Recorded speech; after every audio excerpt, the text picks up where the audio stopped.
Bonjour, près de vous, de local ici, chaque fois, vous, l'égide de personnel, il y a quelqu'un, des associations en valeur, nos invités avec le local. Bonjour Philippe Lasterle. Bonjour Brice. Merci de nous accueillir dans un endroit magnifique que vous nous décrirez tout à l'heure.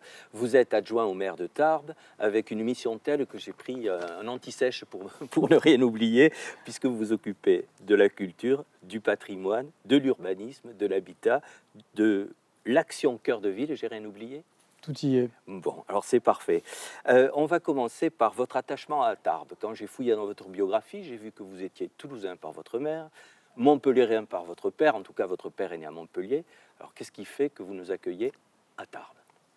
Alors Tarbes, c'est l'histoire d'un attachement, c'est l'histoire d'un retour aux sources presque, hein, parce qu'on a grandi dans ma famille. On est mon frère jumeau et ma sœur, et l'une de mes sœurs, nous sommes nés ici. Et nous avons grandi pendant de nombreuses années à Tarbes jusqu'à ce que nos parents aient la bonne idée de chacun de vaquer à leurs occupations et de retrouver, oui, et de prendre des chemins de traverse.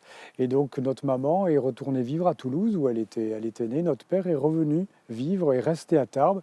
Et donc pendant des années, nous avons passé la moitié des vacances et un week-end sur deux, c'est comme ça qu'on disait pour les enfants divorcés, dans les années 70 et 80. Donc Tarbes, ça a toujours été un lieu associé à l'enfance, à l'adolescence, un lieu dans notre respiration familiale. On a été un peu tarbés, beaucoup toulousains, beaucoup tarbés, un petit peu toulousains, mais Tarbes a toujours été, vous savez, vous connaissez la chanson de Joséphine Baker, J'ai deux amours, et Tarbes a toujours été parmi ces 2 ou 3 ou 4 amours de notre enfance. Mais au point donc maintenant de vouloir œuvrer pour elle au maximum. Absolument, d'y revenir. Le maire de Tarbes m'a fait confiance et m'a confié la tâche importante et enthousiasmante de concourir pendant 6 ans dans le cadre de plusieurs délégations que vous avez évoquées, celle du patrimoine, on est dans un lieu patrimonial s'il en est, celle de la culture, de la redynamisation du centre-ville et de l'urbanisme. Et tout ça concourt à rendre la vie plus agréable et la ville plus agréable et la vie des Tarbaises et des Tarbais plus agréable aussi. Alors ce lieu, parlons-en de ce lieu, il s'agit du haras de Tarbes. Oui, le haras. Alors le haras, moi j'y suis attaché pas uniquement parce que je m'appelle Philippe et vous aurez fait le lien avec l'origine grecque de mon prénom, mais parce que c'est un lieu emblématique de la ville et qui raconte beaucoup de l'histoire de la ville. Il a été fondé, ce haras, en 1808, à l'époque de Napoléon, et pendant pratiquement 2 siècles, un peu plus de 2 siècles, il est resté un lieu fermé au public parce que son activité, sa mission consistait à être un lieu de reproduction de la race des Anglo-Arabes.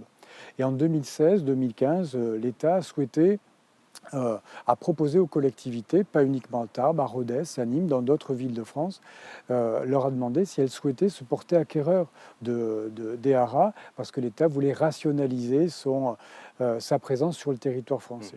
Le maire de Tarbes, en 2016, a décidé tout de suite, sur le cheval, mais sur l'occasion, et a racheté le haras. Et ça a permis immédiatement d'abord d'éloigner les appétits de certains qui pouvaient considérer que ce lieu patrimonial qui fait 9 hectares, vous l'avez vu, c'est un poumon vert en centre-ville de 9 hectares, nécessairement ça suscitait beaucoup d'intérêt. Et donc le projet qui s'est construit, qui continue de se construire, s'est construit autour de 2 idées: mettre le patrimoine au service de la revitalisation du centre-ville et ouvrir le haras aux Tarbaises et aux Tarbais pour en faire un lieu qui nous permettent de rayonner. Alors, ce lieu, il serait composé de quoi? Et quel est son objectif précis, ou ses objectifs plutôt, ses missions? Oui, alors c'est un lieu qui a plusieurs... alors il a, évidemment, vous le connaissez, vous ne l'avez pas parcouru, mais c'est 9 hectares, un lieu que les Tarbaises et les Tarbais se réapproprient parce qu'il est ouvert gratuitement au public chaque week-end. Notre objectif, il est premièrement d'en faire un lieu dédié à la culture et à l'événementiel.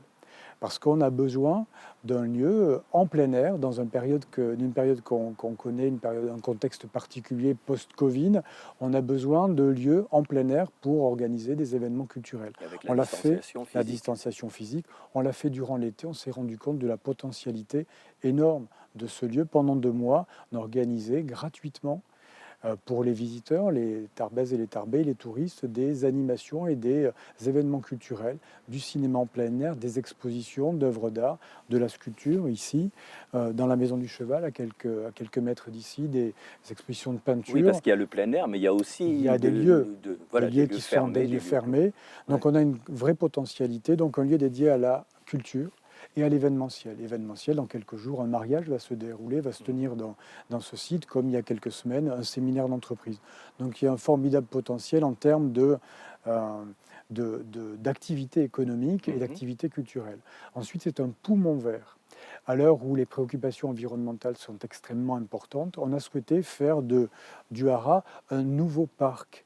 On a à Tarbes un réseau de parcs publics important, le jardin Massé que tous les Tarbais connaissent, le parc Raymond Erassaré du nom de l'ancien maire, et des parcs et 2 autres parcs dans les quartiers de la ville. On vient ajouter un 5e parc qui va enrichir notre réseau de parcs publics.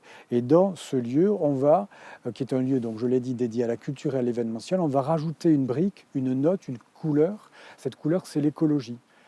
Parce que le Haras, et puis parce qu'il y a un besoin d'être exemplaire, et la collectivité a souhaité reconvertir un lieu qui est à quelques dizaines de mètres d'ici, une ancienne écurie, l'écurie Foch, et la transformer en maison verte, maison dédiée au développement durable et à la biodiversité. Où les élèves, dans le cadre scolaire, vont pouvoir Absolument. se rendre. Vous savez tout, ça va être un lieu ressource où on va venir chercher l'information. Par exemple, vous souhaitez rénover votre maison et vous avez besoin d'informations, votre logement, d'informations sur les aides à la rénovation énergétique des bâtiments.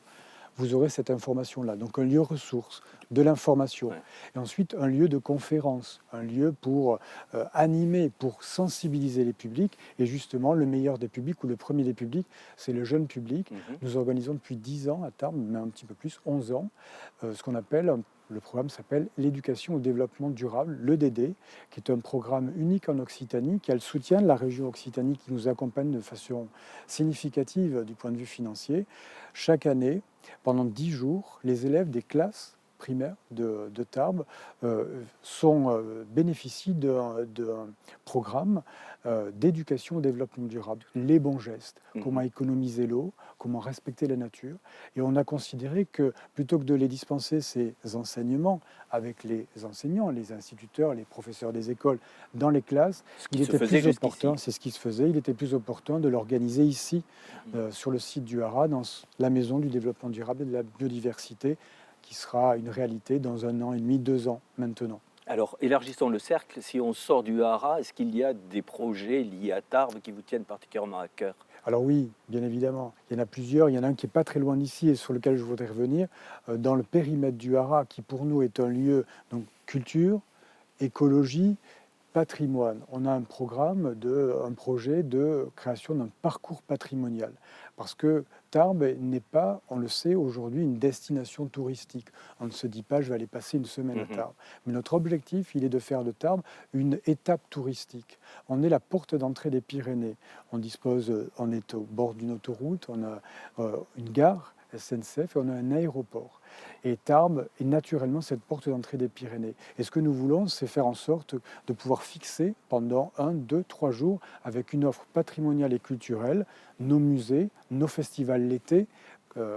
Cette année, on a dû, pour cause de Covid, annuler nos festivals. On a 2 grands festivals de notoriété internationale, le festival Equestria, qui se tient au Haras, et le festival Tango, qui se tient dans toute la ville. Et autour de ces animations-là, et de la création de ce parcours patrimonial et culturel, notre objectif, c'est de fixer les touristes, parce que ces touristes, ils vont nous accompagner, nous aider à revitaliser le centre-ville, parce que ces touristes vont venir consommer dans la ville, fréquenter nos restaurants, fréquenter nos commerces. Donc ça participe de ce projet qui est plus large, qui est le projet de rénovation, de revitalisation, de redynamisation du centre-ville. On est une ville moyenne et comme 350 villes en France, on est confronté à des difficultés dans notre centre-ville, avec des logements vieillissants, une offre locative vieillissante, des logements qui se dégradent, qui sont parfois vacants, et des commerces qui souffrent. Et le grand enjeu de la mandature qui vient, et c'est la mission que m'a confiée le maire avec d'autres collègues, c'est de concourir à accélérer cette revitalisation du centre-ville du point de vue du commerce, de l'activité au sens large, l'activité culturelle, l'activité sportive, et avec un gros efforts sur la rénovation des logements, parce que la priorité, c'est faire revenir des gens en centre-ville, de les loger. Et donc, c'est une de mes missions aussi, c'est accélérer la rénovation des logements vacants en centre-ville, pour lesquels les porteurs de projets, les propriétaires, sont aidés à 50%. Vous avez des travaux de rénovation d'un logement, vous êtes aidé, vous percevez des subventions à hauteur de 50% des travaux. C'est un effort très significatif qui permet d'amorcer la pompe et de fait, on a déjà des résultats très significatifs puisque aujourd'hui, on a 25 projets de rénovation qui sont engagés, qui représentent 250 logements qui vont être rénovés et remis sur le marché à des loyers abordables. Donc des logements de qualité à des loyers abordables pour des jeunes familles, pour des militaires, puisqu'à Tarbes, nous avons la chance d'avoir 2 régiments de 850 soldats chacun, 2 régiments parachutistes qui font partie de l'identité tarbaise et du patrimoine aussi tarbais, qui concourent à la vie de la cité. Et l'objectif, c'est de les faire revenir en centre-ville quand parfois ils ont eu tendance à quitter le centre-ville pour aller en périphérie. Très bien. Pour terminer, je voudrais, on va rester à Tarbes, mais on va là encore une fois élargir et élargir beaucoup, puisque je voudrais avoir votre regard sur les Hautes-Pyrénées. Nous en avions parlé hors caméra, et vous trouviez qu'on ne porte pas le regard justement qu'il faudrait y porter. Oui, alors c'est un département auquel nécessairement, vous vous en doutez, je suis très attaché parce que mes racines sont ici, une partie de mes racines sont ici. Et c'est un département qui, dans notre grande et belle région Occitanie, est un département périphérique. Si, au moment de la loi NOTRe en 2015, quand on a créé les grandes régions, nous avions été mariés, la région Midi-Pyrénées à la région Aquitaine, nous aurions été au centre géographique, à l'épicentre de cette grande région sud-ouest. L'histoire s'est écrite autrement. On est dans une grande région Occitanie qui va du Gard aux Hautes-Pyrénées. Et de fait, on est désormais périphérique. Et donc, il faut se bagarrer, se battre pour porter les projets. Pourtant, elle a des atouts, cette région. Elle a les atouts, cette région et ce département. Ce département, donc, plus exactement, et, oui. Et donc, l'un des objectifs, l'enjeu du territoire, qui s'est organisé autour d'une association qui s'appelle Ambition Pyrénées, qui est une association dans laquelle on ne fait pas de politique. La seule politique qui vaille, on ne parle pas de politique politicienne électorale, peu importe les sensibilités, toutes les collectivités se retrouvent, la ville de Tarbes, l'agglomération, le département, la ville de Lourdes, l'ensemble des acteurs dans cette association qui est portée de façon totalement apolitique et transpartisane pour défendre les intérêts du département et porter des projets. Et parmi ces projets, on a un projet important, c'est un projet qui relève du marketing territorial. Et c'est notre propre responsabilité aussi, parce que parfois, on va regarder, on peut considérer que les autres ne font pas assez. La première des questions qu'on s'est posées, nous, c'est de savoir ce que nous pouvions mieux faire. Et pour ça, il nous faut être meilleur en marketing territorial, s'adosser à des initiatives et être mieux communiqué, sur le digital, sur le print, mieux communiquer à Toulouse, bien évidemment, à Montpellier, puisque c'est le cœur battant de la région Occitanie, mais aussi à Paris, auprès des prescripteurs, sur la presse nationale, dans les endroits où il y a du flux. Par exemple, un aéroport, aujourd'hui, à Tarbes, on dispose d'un aéroport, mais on n'a pas un outil qui nous permet de communiquer et de valoriser le département. C'est la raison pour laquelle nous travaillons sur un projet de marketing territorial avec un club d'ambassadeurs et avec un outil papier, un outil print, un magazine qui nous permettent de communiquer, de mieux communiquer en s'inspirant de ce qui s'est bien fait ailleurs. Il y a des départements pas très loin du nôtre, le Gers par exemple, a des initiatives formidables à travers les médias, à travers les films, à travers la presse. D'autres départements, j'étais à Paris il y a quelques semaines et la ville d'Alès, qui est en région Occitanie, a fait une campagne de communication formidable dans le métro parisien.